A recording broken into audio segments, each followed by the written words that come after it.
How to fix Instagram black screen camera. So first thing you want to do, guys, is open the settings on your phone and then go to the apps manager and open the Instagram app like this.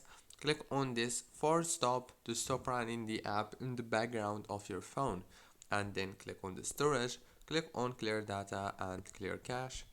Go back, click on the data usage, scroll and make sure to disable the background data and the roaming data, and the Wi-Fi and mobile data should be enabled like this.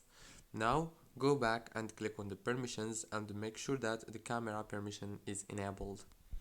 Go back again and that's it. Now you have to restart your phone, reopen Instagram. Don't forget to like and subscribe, and thank you so much for watching this tutorial until the very end.